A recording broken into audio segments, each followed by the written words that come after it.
This is episode 194 of the TWIM show. I'm your host Sajid, and today I'm going over the notable news and updates in the digital marketing space from the week of January 8 through 12, 2024.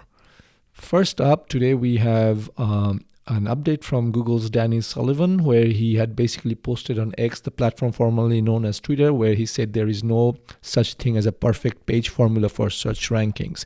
And what he is trying to say over there that, back in the early days of SEO, there were all these things that arose from all these myths or widespread beliefs that says you need to have a particular word count, page structure, optimizations, blah blah blah, and then there were third-party tools that are pushing this. However, there is nothing of that sort. Now, what he's trying to say is since there is no magical formula, what you need to be focused on was prioritizing or creating helpful content. And if you've been following our show, I've been always talking about that, and I've been always pushing for that. Again, I'm someone who is a student of the Google University, or what Google pushes out versus what the SEO industry is saying, what they're trying to sell, or even what the third-party tools are trying to push. So coming down to all these things, all I want to say is that there is no such thing as perfect SEO formula. There's nothing else. All those things that you can do, which is domain authority, which was something covered in the last episode. Again, it wasn't that I chose to cover it. It's just something Google shared, and I thought bring it to you guys. Does not matter, right? Focus on creating good quality content and you will be ranked. Let's jump into the next one. And along the same lines, and this is why I wanted to take this apart and create its own update for this week, is that Danny Sullivan, in the same Twitter thread or X thread, what he says that author bylines do not impact search rankings, and this is something he is repeating after what John Mueller said back in September 2021. So that's like almost 2.5 years ago, where John Mueller said that, look, author bylines are not a requirement for Google search. And that time he didn't come out and say it doesn't matter, I do not do it. But this time Danny Sullivan is saying, look, a lot of people, a lot of SEO tools are saying, hey, you need to have this author bio, author byline. And if you do that, Google is going to think this is a more, trusted source, and of such we will go ahead and rank it higher. But Danny Sullivan is saying, look, author bylines aren't something you do for Google, and they don't help you rank better. So this basically is going contrary to what everyone is saying, that hey, author byline is going to influence your Google search ranking. So then he further explained, Danny, that publications with author bylines may exhibit other characteristics that align with Google's criteria for useful content, and the byline themselves do not contribute to better rankings. And I think that kind of settles this whole confusion about author's byline. The other thing I want to point out is that there's this such thing as EAT. Right, Google's EEAT or EAT, which is expertise, experience, authoritativeness, and trustworthy.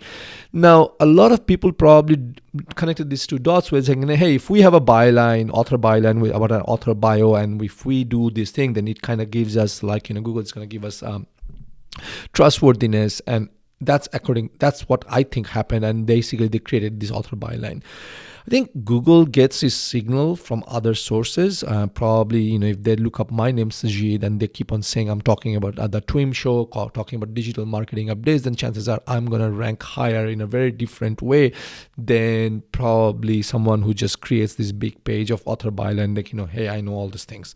And this is, again, not something from Google directly. This is something me connecting the dots, and how probably people came to this conclusion, where if you need to have an author byline page or author page, and that will give you more higher ranking. Okay, anyway, enough of this. Let's jump to the next one. So this one is an interesting one, where John Mueller basically offered suggestions on how to recover from a Japanese keyword hack on Reddit. So again, the main thing from here that you need to take away was that hacks happen. In this case, obviously, it was I believe a WordPress site that got hacked, where the hackers added about 20,000 pages without their knowledge, and with some foreign characters, whether it's Japanese or Chinese. And then suddenly those 20,000 pages got indexed by Google. So Mueller's advice for recovery begins with identifying how the breach occurred. It's crucial to understand the vulnerability that allowed the hack to ensure it is properly secured. He also suggested considering automatic updates or switching to hosting platforms that handle security as a potential solutions. So folks, this is why security is very of utmost importance. Now, moving on, what for SEO implications, Mueller advised that once a site's most important pages are cleaned or of unwanted content, they can be re-indexed quickly. He reassured that old hacked pages, if not visible to users, do not pose immediate problems and can remain indexed for months without issue. Importantly, Mueller clarified that spammy backlinks pointing to these invisible indexed pages do not require disavowing. Instead, the focus should be on cleaning up the site's visible content, preventing such internal search results from being indexed. Regarding the issue of spammy backlinks causing internal search pages to be indexed, Mueller clarified that this was separate from the hacking issue. He recommended against disavowing the links, as the pages would naturally drop from the search results over time. Proactively blocking search results from indexing using methods like robot.txt or no index is advised for both new and existing sites to prevent exploitation by spammers. Now, this is where I disagree with Mueller, because if there are, say, if your site has content on your site that's hacked or that's you don't want on your site and people are pointing to it, eventually you're going to get a bad reputation. Imagine Market and Grow is our brand, and if there were results coming up and people are jumping into our sites and there were like these foreign characters and you do not know what these characters mean, like 20,000 pages are a lot of pages, right? You need a complete cleanup, and you need a cleanup right away. Now, I understand Mueller is coming from the angle of SEO, Google saying, hey, do not panic, clean up maybe the homepage where you have foreign characters, things like that. You do not know what kind of content is being hosted on your domain, I do not know whether it's terrorist activity or whether it's like, things you can get into legal trouble is what I'm trying to say. And you may not intentionally do it, and you are going to keep it. Maybe there is some copyrighted content, right? And now you're going to get sued. Now you would have to do all those things. So anything can happen as soon as you find it. I think, rather than talking, obviously you want to clean it up from the angle of SEO, but you want to remove it as soon as possible. It's like having, a disease inside of you and not taking care of it. And, it doesn't get better over time, right? If you need to remove something, you need to remove it right away as fast as you can. And obviously the best thing is prevention is better than cure. So you want to make sure your gates are locked. You have layered approach when it comes to security of your website, your digital assets, and you should be good to go. Okay, let's jump into the next one. Now, Google's updated guidance on search snippets. Google has recently updated its documentation to clarify how its algorithm selects snippets for search results.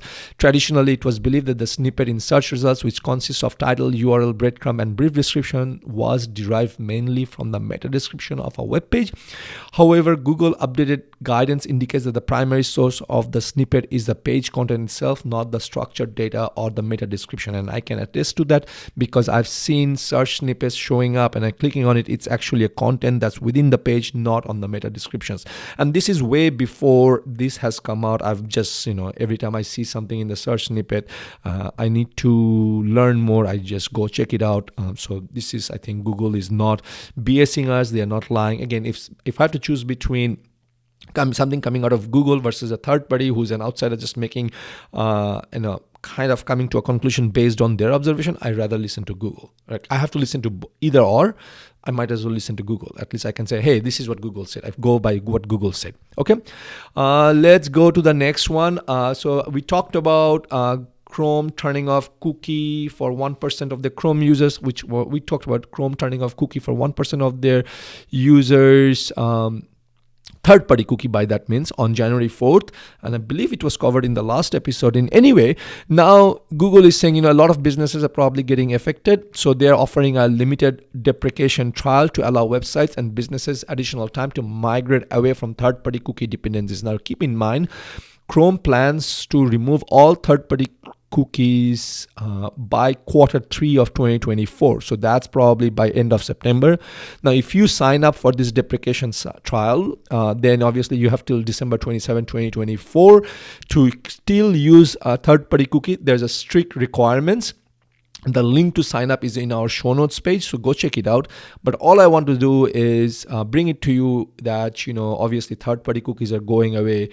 If you really want to change or you think you're going to be affected, then you can sign up for the deprecation trial. You have to report some things. There are some requirements, and you can continue to use it, but it's not like, let's just use it and let's just see Google is going to change their mind. I don't think Google is going to do it, because the penalty that they're going to face by having third-party cookies is much higher than what a few $1 here and there they're going to make from the advertisers.